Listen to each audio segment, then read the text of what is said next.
साहित्य और रंगमंच का नाता काफ़ी पुराना है। काफ़ी समय से साहित्यिक रचनाओं को रंगमंच पर एक नाटक के रूप में प्रस्तुत करने की परंपरा चली आ रही है।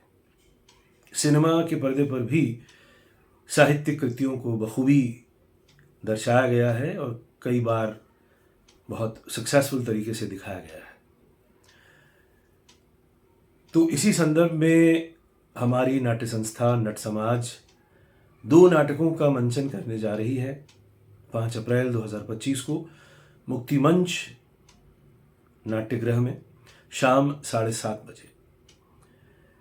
मुंशी प्रेमचंद जी की चर्चित कहानी बड़े भाई साहब और इस्मत चुगताई जी की एक कहानी घरवाली, इन दोनों कहानियों का मंचन किया जाएगा। बड़े भाई साहब को प्रस्तुत कर रहे हैं शरद बिश्नोई और घरवाली कहानी को प्रस्तुत कर रहे हैं अजय रोहिल्ला। बड़े भाई साहब एक ऐसी कहानी है जो आज भी रेलेवेंट है। हमारे समाज में आज भी कई लोग बड़े भाई साहब की तरह हैं जो अपने छोटे भाई साहब को बहुत नसीहत देते हैं और कदम कदम पर उन्हें सिखाते रहते हैं, लेकिन खुद पीछे रह जाते हैं। तो मैं तो कई बार इसे बड़े भाई साहब कॉम्प्लेक्स के नाम से भी बुलाता हूँ। ऐसा हो जाता है कई बार, बड़े भाई जो हैं वो जीवन में कुछ ज्ञान या किसी हुनर में किसी जगह पहुंच जाते हैं और अपने से छोटों को, चाहे वो भाई हो चाहे वो दोस्त हो, अपने से छोटों को सलाह देते रहते हैं। बट सलाह देते देते वो इतने सलाहकार टाइप के हो जाते हैं कि उन्हें ये ध्यान ही नहीं रहता कि जिन्हें वो सलाह दे रहे हैं वो धीरे धीरे उनसे आगे बढ़ रहे हैं और वो वहीं के वहीं रह गए। तो ये बड़े भाई साहब की कॉम्प्लेक्सिटी है। और प्रेमचंद जी ने जो कहानी लिखी है उसमें तो मुख्य बात बुकवर्म की बात है कि उस वक्त चूँकि पढ़ाई लिखाई पर जोर शुरू हो गया था तो कई लोग किताबों में ही इतने डूबे रहते थे कि खेल कूद से नाता ही टूट गया और अपने छोटे भाई को सलाह देते रहते थे, लेकिन छोटा भाई खेलता कूदता रहता मगर क्लास में अच्छे नंबर से पास भी हो जाता और बड़े भाई साहब फेल होते रहे, बावजूद इसके कि वो 8-8 घंटा पढ़ रहे हैं और एक डिसिप्लिन या रूटीन लाइफ फॉलो कर रहे हैं। खैर, कहानी की खूबी ये है कि आज भी रेलेवेंट है। आज से 100 साल पहले लिखी गई है मगर इसकी सार्थकता आज भी है।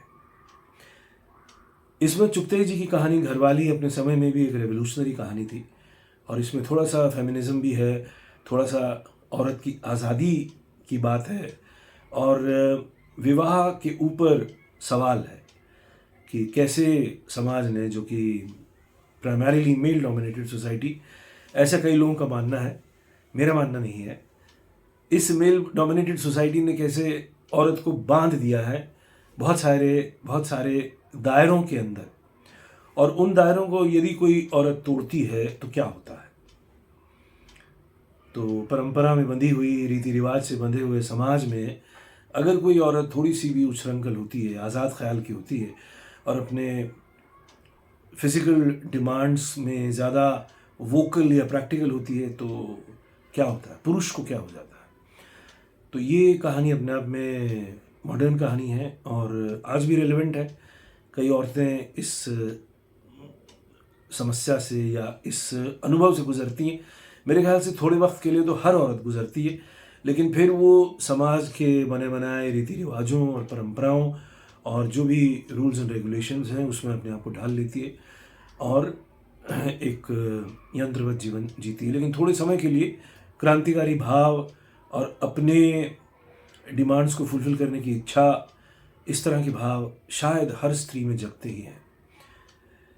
तो नट समाज प्रस्तुत कर रहा है इन 2 कहानियों का मंचन। आपसे गुजारिश है आप आएँ 5 अप्रैल 2025 को मुक्ति मंच में शाम 7:30 बजे और एक साथ 2 विधाओं का आनंद लें। साहित्यिक पर नाटक बनाने की जो एक खूबी है वो ये है कि भाषा की दृष्टि से वो नाटक काफ़ी सशक्त हो जाता है, क्योंकि लेखक ने बड़ी उम्दा भाषा में उसे साहित्य में पिरोया होता है। तो हमें जो भाषा मिलती है वो काफ़ी सुघड़ और साहित्य की दृष्टि से परिपक्व भाषा मिलती है। तो आइए याद रखें 5 अप्रैल शाम 7:30 बजे मुक्ति मंच वर्सोवा, अंधेरी वेस्ट, मुंबई में। स्वागत है। नमस्कार।